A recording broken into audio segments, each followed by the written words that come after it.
Assalamualaikum warahmatullahi wabarakatuh.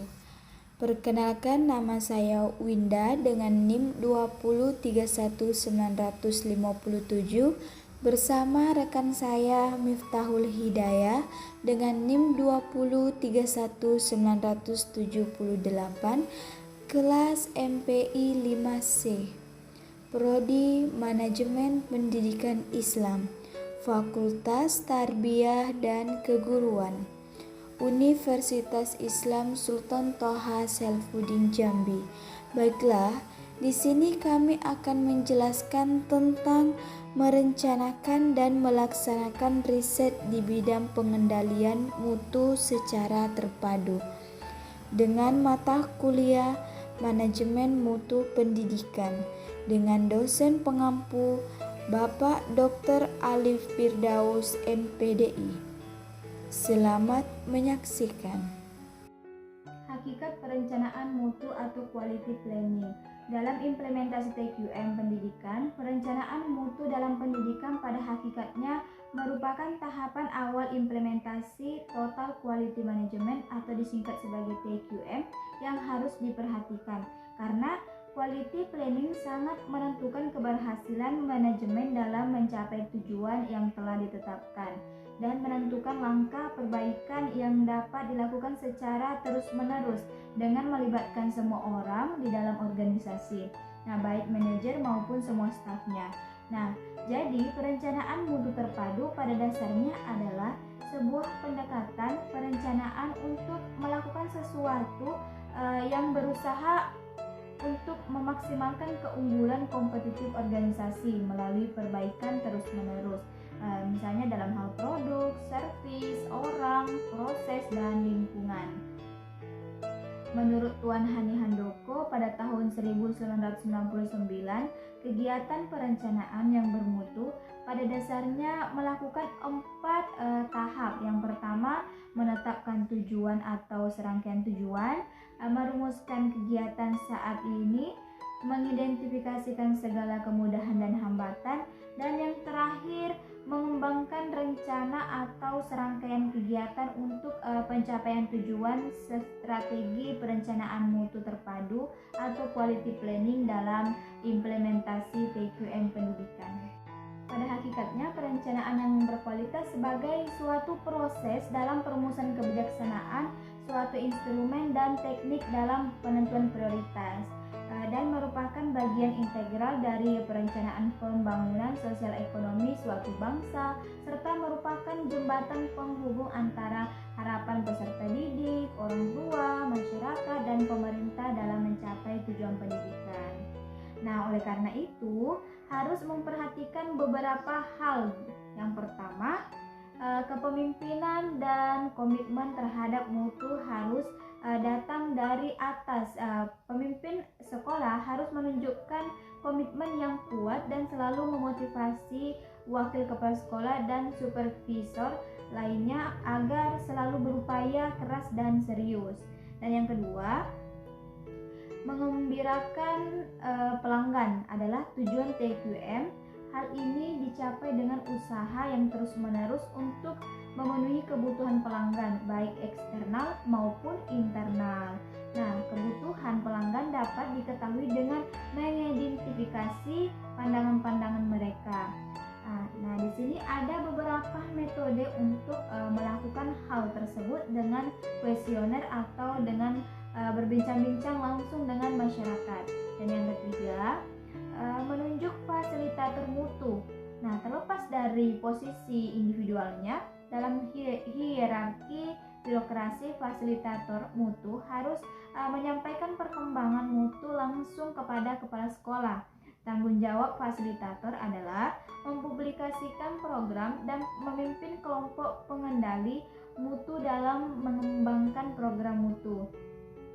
Dan yang keempat, membentuk kelompok pengendali mutu. Nah, kelompok ini harus mempresentasikan perhatian-perhatian kunci dan merupakan representasi dari tim manajemen senior.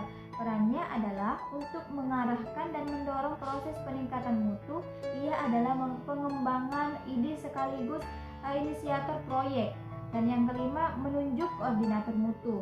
Nah, dalam setiap inisiatif dibutuhkan orang-orang yang memiliki waktu untuk melatih dan menasihati orang-orang lain. Koordinator mutu tidak mengerjakan seluruh proyek mutu. Perannya adalah untuk membantu dan membimbing tim dalam menemukan cara baru dalam menangani dan memecahkan masalah. Dan yang keenam, mengadakan seminar manajemen senior untuk mengevaluasi program. Nah, manajemen senior akan sulit untuk terlibat dalam proses kecuali jika mereka mendapatkan informasi yang cukup. Nah, baik dalam hal falsafah dalam metode strategi perencanaan mutu terpadu atau quality planning dalam implementasi TQM pendidikan peningkatan mutu institusi. Nah, sehingga tim manajemen senior harus mampu menurunkan pesan mutu ke tingkat bawah.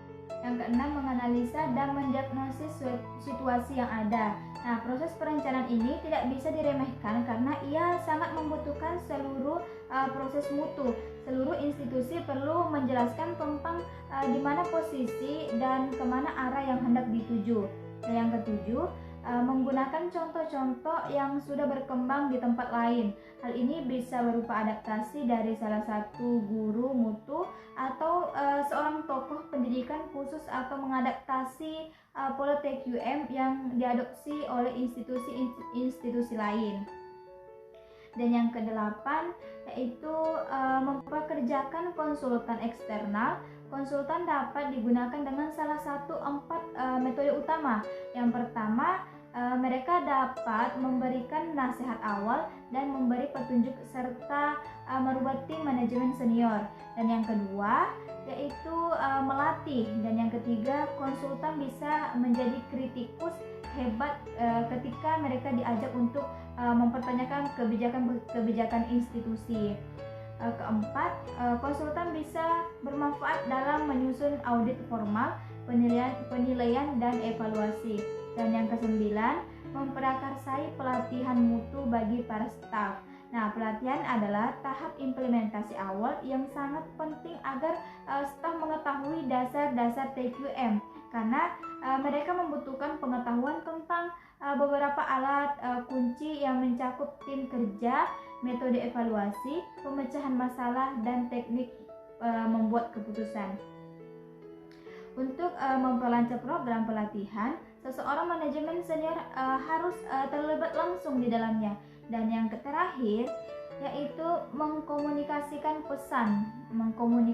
pesan mutu, strategi, relevansi, dan keuntungan TQM harus dikomunikasikan secara efektif.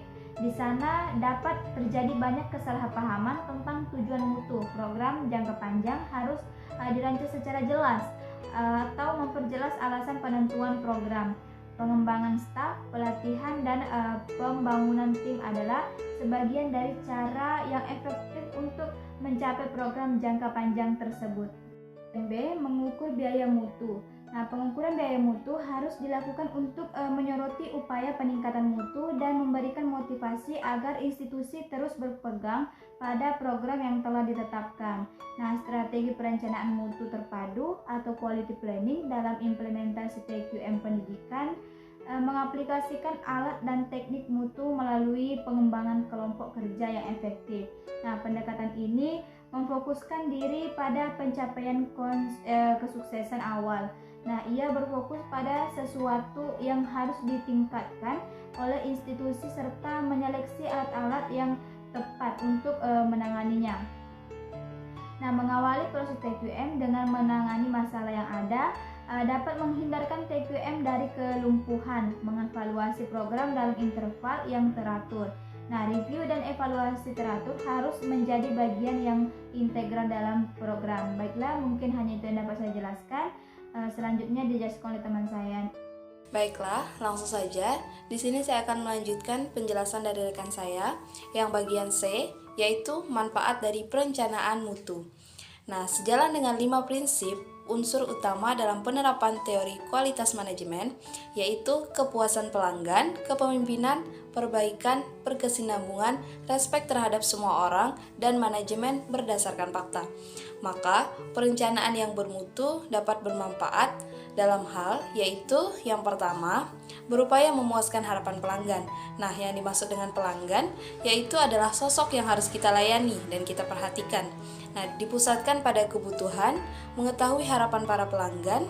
Untuk ini, setiap yang akan melaksanakan total kualitas manajemen harus mengetahui bagaimana ciri-ciri pelanggannya, dan karena itu maka harus mengidentifikasikan dan menganalisis kebutuhan dan harapan pelanggan agar bisa memuaskannya. Yang kedua, dapat memberikan perbaikan pada proses secara sistematik. Yang ketiga, dapat menggambarkan pemikiran dalam jangka panjang demi perbaikan yang terus-menerus. Yang keempat, pengembangan sumber daya manusia. Yang kelima, komitmen pada mutu. Nah, dikatakan juga oleh Slamet pada tahun 1999, perencanaan mutu dalam memberikan manfaat yang sangat penting. Hal ini dapat kita pergunakan agar tahap pelaksanaan bisa berjalan runtut, tidak ada tahapan penting terlewati, memudahkan yang terkait agar jelas posisinya dan kewajibannya. Nah, salah satu contoh dalam bidang pendidikan, perencanaan pendidikan nasional dalam 5 tahunan tertuang dalam Renstra. Dengan adanya Renstra, maka dapat memberikan manfaat. Di antaranya, strategi berpadu dalam implementasi TKM pendidikan. Nah, pengimplementasiannya itu yang pertama, memberikan jaminan keterlanjutan program. Yang kedua, memudahkan pimpinan baru untuk melanjutkan program. Yang ketiga, perwujudan akuntabilitas dan transparansi. Yang keempat, peningkatan mutu keluaran dalam pemanfaatan APBN. Selanjutnya, yang bagian D, yaitu strategi perencanaan mutu terpadu. Dalam sektor pendidikan, para ahli mengatakan terdapat 3 tahapan strategi perencanaan dalam operasi manajemen pendidikan. Nah, tahapan pekerjaan perencanaan ini terdiri dari analisis sistem, formulasi kebijakan, dan perencanaan tindakan. Nah, yang dimaksud dengan analisis sistem yaitu sistem yang ada dan sangat diperlukan dalam upaya mendiagnostik keberadaan Baik, itulah tadi penjelasan dari kelompok 6. Lebih dan kurangnya kami mohon maaf. Kami akhiri. Wassalamualaikum warahmatullahi wabarakatuh.